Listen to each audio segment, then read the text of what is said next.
Hi hello जय जगन्नाथ सांग मैंने यहाँ हूँ बास्ना चाउल मु गोटे ग्लास राति भिजे देती एवं सका मु पूरा चिक्कण कर बाटीदेली एक्चुअली मुझे करी पाल साकू आउ केते जन कहते यहाँ क्षीर साकू भी किंतु मु कहे पाल साकू।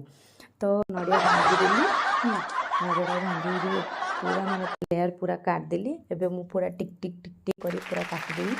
आउ गोटे कथा कहूँ मुझे भी बसई देती क्षीर गोटे ग्लास चाउल को 4 गिलास क्षीर पकई आ गोटे ग्लास चाउल को गोटे चीनीटा पकईदेली पूरा बिलीगला चीनीटा क्षीर पूरा बिलीगला। तापर मु जो बाटी थी चाउल बटाटा से चाउल बटाटा आईरे एड करदेली टे बहलिया लागू लुण पकईदेली नड़िया कोर पकईदेली आउ केते जण जदि चाहिए काजू भी एड कर जहाँ काजू इच्छा मो शाशु माँ को काजू जेहेतु इच्छा ना मुझे स्किप करदेली मु पकईलिनी काजू ये माने मु लगेदेली घी।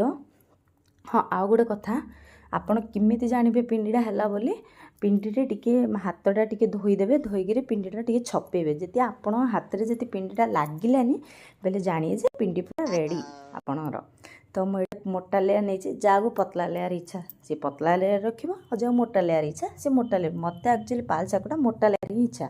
ये स्लो जाल में बसईली पिला भी रेडी करदेली जेहेतु सकाल तांगे स्कूल जीवे दी पिला पूरा रेडी करदेली। ये मो पुओ पचार माँ कौन पे वीडियो कर बापा को पूछती जे तू जेहेतु तो निज काम तू निजे करूनु से वीडियो कराची एटा तो मैडम को पठाब देखना कि गोड़ रखुची ठीक से बसबनी भी एत चुलचुलिया मो पुओ विश्वास करेनि सी जाऊँ 8टा दुगु मत कि उठिक 5टार उठा पड़ी रेडी करा पड़ी सी जमा शुणुनि कौन कथा से भितर होगा मोर साकू पूरा रेडी। ये मुझे चकुली पकईदेली बापा को माँ को खाया देली तो मु भी खाईदेली पूरा आमर ये चूड़ा चकुली की चना तरकारी होता बहुत टेस्ट थिला परिया काटिया बस पड़ी। आज वीडियो केमिति कौन लगा प्लीज कमेंट शेयर लाइक करेंगे।